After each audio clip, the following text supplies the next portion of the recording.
Tragedi terbakarnya kapal rudal siluman kita seharga 113 miliar tentu sangat menyedihkan. Terbakar habisnya KRI Klewang 625 pada awal Oktober 2012 menyisakan kenangan pahit bagi militer Indonesia. Tentu rasa sedih itu beralasan, selain produk dalam negeri, KRI Klewang bisa dibilang masterpiece inovasi alutsista untuk matra laut di Indonesia. Belum pernah sebelumnya di Indonesia dibuat kapal cepat rudal atau KCR dengan model Trimaran atau Lunas 3.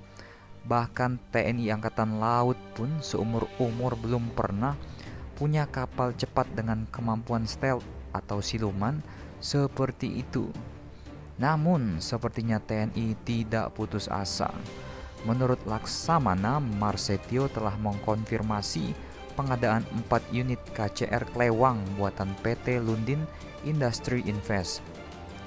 Kapal patroli Indonesia berteknologi siluman itu disebutkan akan menggunakan teknologi lambung kapal buatan SAAB.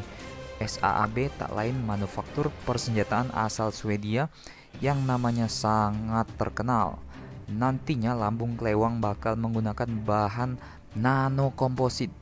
Bahan nanokomposit ini dipercaya lebih kuat dan punya daya stealth tinggi jika dibandingkan dengan material lambung sebelumnya yang menggunakan serat karbon. Wow.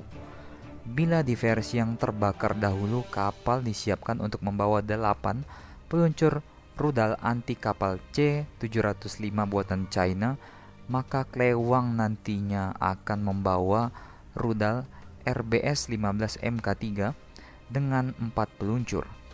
Rudal dengan pemandu aktif radar homing ini sanggup menjangkau hingga 200 km dengan kecepatan subsonik. Canggih juga ini guys. Menyandang kodrat sebagai kapal patroli berkemampuan siluman, maka rancang bangun yang minimalis juga berpengaruh pada pilihan senjata. Berbeda dengan kapal perang TNI Angkatan Laut yang konvensional, maka pada Klewang, dudukan peluncur rudal terlindungi di dalam bodi kapal. Untuk senjata utama di haluan juga harus diberi kesan siluman. Nantinya Klewang Class akan dipasangi meriam Bofors 40 MK4 buatan BAE System. Dengan mode siluman, Klewang Class bakal mengemban misi strategis di masa mendatang. Klewang pun tak lupa dibekali perangkat elektronik baik ESM Electronic Support Measure dan ECM Electronic Countermeasure. Digadang sebagai kapal patroli di laut dangkal, perangkat elektronik yang disiapkan mampu memindai dan mengidentifikasi posisi dari sinyal radio yang dipancarkan telepon seluler. Tentunya kemampuan ini sangat berarti dalam menunjang misi-misi anti pembajakan dan illegal fishing di Indonesia. Dengan segala kemampuan teknologi dan sistem senjatanya, sepertinya Klewang Class bakal memberi efek gentar serius di kawasan Asia Tenggara.